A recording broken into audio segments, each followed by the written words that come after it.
sakarepun Kakang Tarman mulai Pripun Kang Mas? mlebu bleng tak amplopi nyatus kabeh. Panjenengan ingkang maringi Kang Mas. Tarman bosku danging sugih kok. Insyaallah. Ketemu Kakang mongan sewa. Kang Mas. Apa Saestu nggih panjenengan boten ajeng mlayu nggih Mas. aku ora mlayu mung sepedamu tak silih tak ngeibr.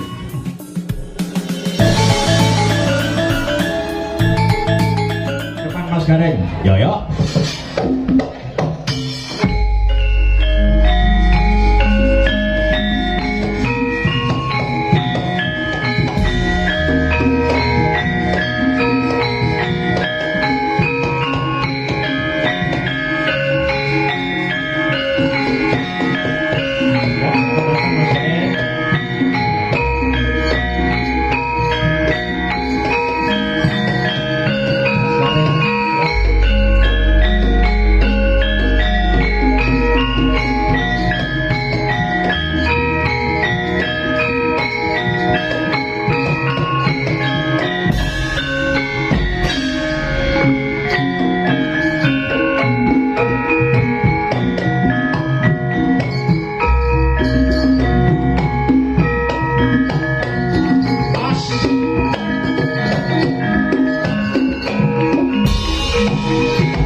saged sowan melih rikala dawuh pemerintah desa.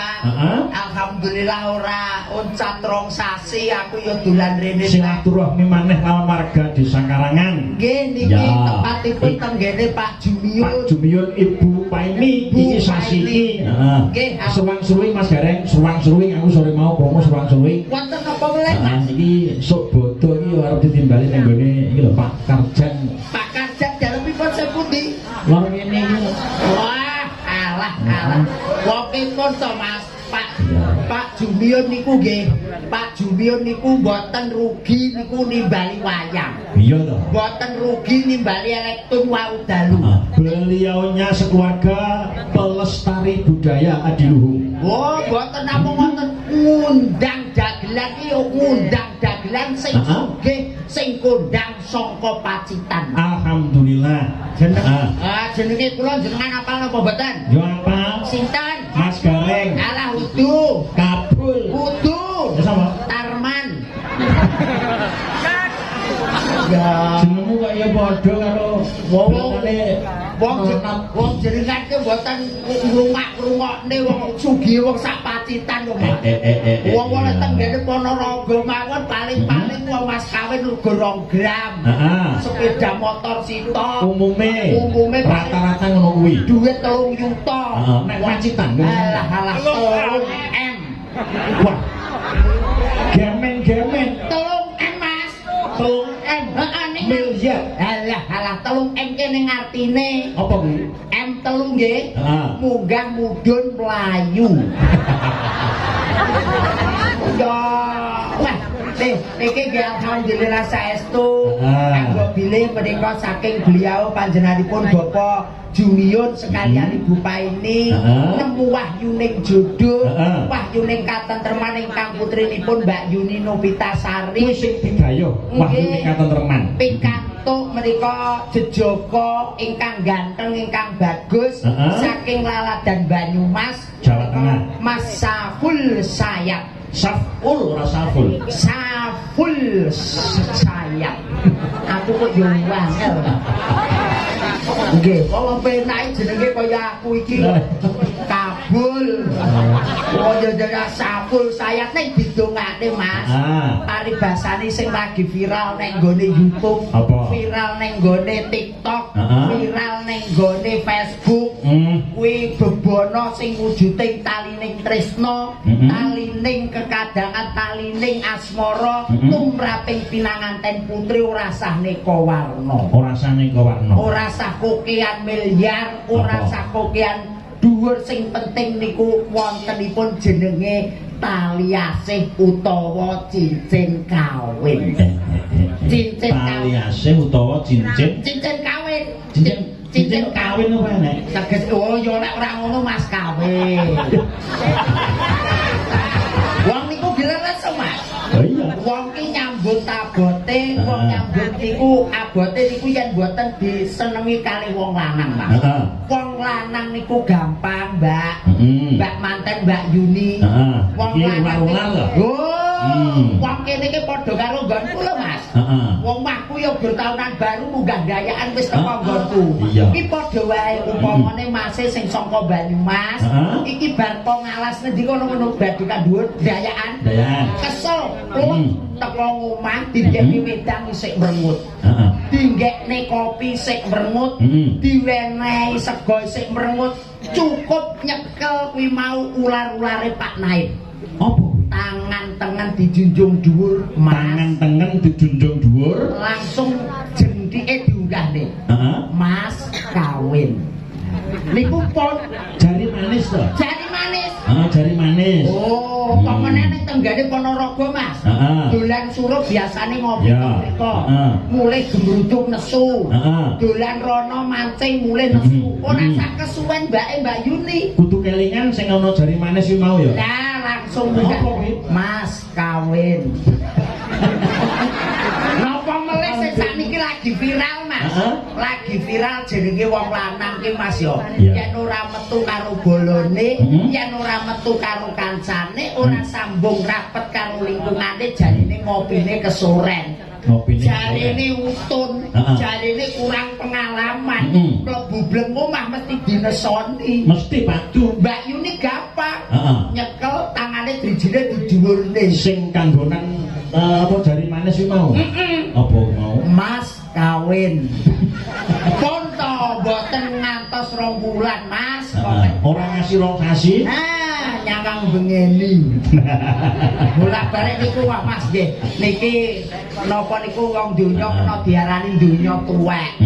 Donya wis ora mungguh karo kahanane, kiblating 4 5 ning pancer. Muga-muga awake dhewe dadi derma menungso, jalma kang tinitah urip ning alam donya, awake dhewe duwe rasa syukur ngarsanipun Gusti Kang Maha Agung. Mugi-mugi sabibaripun nanggap wayangan panjenenganipun beliau mangke kawilujengan kebagaswarasan. Amin Allahumma. Amin Allahumma. Amin. Wong sakarangan kabeh akeh rezeki Allahumma. Amin. Wong sakarangan muga-muga panjang yuswa Allahumma. Amin. Lek kene iki aku nyambut gawe tenan Mas. Nuwun sewu to mriko. Nyambut gawe lek kene aku tetep sigrak. Iya. Bu tetep semangat. Mergo apa? Mergone apa? Tuku jamu Hanjaya. Aku ora sigrak yo gane jamu. Bunyi pokoknya orang yang suka-suka mari suka Mas ya. Nggih, leres. Orang yang seneng wae nanging jroning batin tansah nyuwun ana Sanyuwang Agung ndongaake hajat lamyan Pak Junior sekalian Ibu, mriki ndongake temanten sekalian. Siji, muga-muga diparingi atutur manunggal lair lan batine mangke warga sing sakinah mawaddah warahmah. Amin ya. Loro, nikah sing didasari ibadah iki pikantuk keberkahan saking ngarsanipun Hyuwang Agung. Telu, muga-muga dan diparingi keturunan sing soleh lan soleha. Bener, kena diarani nikah niku NIKAH. Nikmat indah keluarga akan harmonis. Mulane ku ya mana? Lho, makane niku wong nek ora harmonis rumah tanggane ora usah dadi bojo, ora usah rabi dhisik. Dolanane ngetan rono. Nanti ku Gulung-gulung. Ya, oh, dong banget tutup kok, Mas. niki Mas ngomongin nikah, keluarga akan harmonis. Niku dispesialkan untuk mempelai berdua. Semoga Anda selalu diberkahi Allah Subhanahu wa taala, menjadi pasangan yang selalu setia sampai akhir hayat. Amin Allahumma amin. Ya, iki hajate Pak Jemir iki pancen luar biasa. Nggih. Tasakuran sing nyukurin nikmat peparinging Gusti, ya to, Mas? Nggih, jerone wong syukur bakal pikantuk nikmat, jerone wong sing kufur bakal pikantuk adab sing luwih gedhe. Ora lokat ning tambah kebak. Ora wutah malah saya Butuh. Lah niki dono rasa. nggih dono tresna kalih tangga lan teparo. Berbagi kebahagiaan dengan kerabat, keluarga, dengan masyarakat semua yang hadir. Leres. Dadi rene iki kabeh iki seneng, ora eneng sing kene iki sing ora seneng. Aku gumurku siji, Mas. Apa? Aku liwat nang gayaan ke dek kapan ke biasa. Iya. Saiki langit to isine gudungan. Iki lho Pak. Tekan kaya nyambut gawe lek ngeten iki kena diarani nggih pun ikhlas lillahi taala. Nuansane ijo. Ijo niku tegese insapa wong yen wis duwe bojo. Lah wong wis duwe bojo rasa maneka warna, tanggane ayu ya diwetno wae. Karo kiwa tengene enek sing pening ya rasa nglirik liyane. Ijo ki melambangkan kesuburan. Leres. Bisa. Kabeh nek ijo ki tenan. Wah, tenan. Ijo ki subur. Nggih, termasuk Sriwanti iki subur. nggih, niki nggih ijo. Ndi? Lah niki ora. Garwanipun Kakang Tarman. Menika genduk alus Sela. Apa? Sela niki. Ndi? Lah niki asmane Sela niki. Kok Sela? Lho, garwane Tarman, Mas. Bojone Tarman. Lho, Dwi. Nggih. Coba kita mantap ke depan ya. Ya, lho.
Sewu sembah nuwun konjur dumateng prawarga masyarakat wonten ing Laladan Karangan. Nggih, khususipun keluarga keluarganipun bapak sinten?